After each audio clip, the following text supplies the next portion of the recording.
ran this PSA that basically was saying that millennials have got to stop whining, complaining, and oh, I'm so sick, I can't vote. What do you make of these low numbers when you have the largest group now, bigger than baby boomers, but they're not voting their power?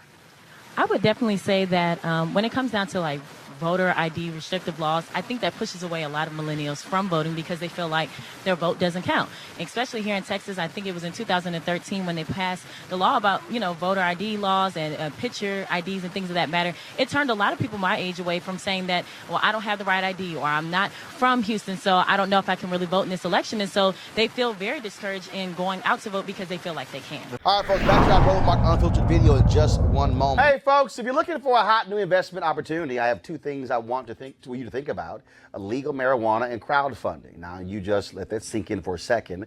Our friends at Transatlantic Real Estate have created a unique opportunity for everyday investors like you to get in the game for a minimum of $300 or $10,000, $50,000 or even $100,000. You can get in where you want to fit in. Now, typically, it takes millions, if not billions, to invest in the legal marijuana industry, and it can be pretty risky trying to establish market share. However, Transatlantic Real Estate is taking a different approach. They buy the land that supports marijuana grow operations and lease it to licensed, high-paying tenants.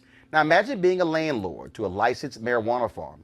With the prospects of further legalization and changing public perceptions about marijuana, some investors could end up making serious money over the next several years.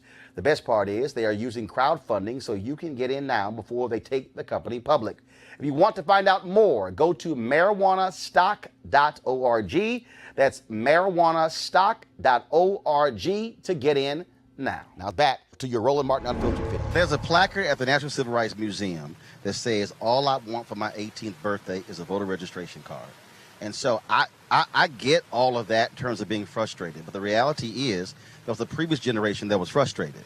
And they didn't sit here and say, well, woe is me. They said, no, you're not going to stop me from actually voting.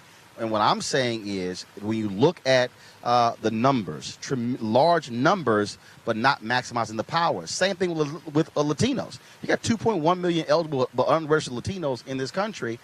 And again, what is it going to take to get folks who are 18 to 29 to realize they have to use that power? What would you say to them? I would say that it really comes down to the gravity of it all, and I say that because... You lower that a little bit. There you go. Right. Thank you. It comes down to the gravity of it all. There needs to be a point where we recognize that even our grandparents' generation fought for this right, and it's not anything for us to turn around from it. The other thing that we have to look at is that we shouldn't be discouraged because these numbers actually do matter. I think one of the points that have been made over and over again is about voter suppression, but if our votes didn't matter, they wouldn't be trying so hard to suppress it. I mean, even look at the Alabama Senate race where it was against Doug Jones versus Roy Moore. Yep. Remember that? Now, see, it was a large turnout of black women. I think it was 96%, which turned that state blue. And it comes down to a point where also a lot of black men too, about 92%. See, and it comes down to a point like that where we have to realize that this vote actually does matter. If it didn't matter, they wouldn't be trying so hard to suppress it from us. So earlier, State Senator Rodney Ellis, I think we have an issue with that, Mike. I can take it right there. So earlier, State Senator Rodney Ellis, he made a point that he said that if you're a young person, understand, he said, why should you vote? Because Sandra Bland can't. I've often said, Trayvon Martin can't vote, but you can. Rakia Boyd can't vote. Jordan Davis can't vote, but you can. And so to me, that's also the kind of messaging that's needed. I would definitely say I agree 100%. And one thing that I've noticed, especially with this recent midterm election, is that I've been encouraging some of my peers to actually know what they're voting for, because oftentimes we also hear you just need to vote. Somebody fought for you to vote, somebody died for you to vote, but no one knows how to vote educatedly. Like, they don't know exactly what they're voting for. They just know that it's important. So one thing that I've really been pushing, especially in this midterm election, is know who you're voting for. Know who's running for what race. I know a lot of people, especially in my class just yesterday, didn't even know that there are 3 people who are running for the Texas Senate right now. Have no idea that was happening. They only know about, Beto and Ted Cruz, but we have to be more encouraging, especially millennials encouraging each other to actually make an educated vote as well. All right, you got 4 days, and so what are you going to tell the lazy folks on this campus who's saying, I'm good, I'm not going to really worry about that? What do you say to them?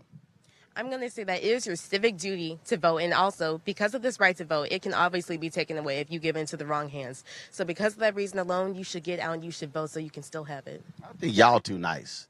Y'all gotta say, get your lazy ass up and vote. I've been dragging people. So if I'm like, if you haven't registered, if I got to strap you to my back to take you to go and vote, we're gonna make sure that it happens. Well, but also the commissioner, former state senator Rodney Ellis, he also said that, of course, you know, it doesn't tell you who you voted for, but in Texas, you're able to actually list who voted and who didn't. He said that he said y'all should get the names of every student on this campus and put it in the school newspaper of the folks who did not vote.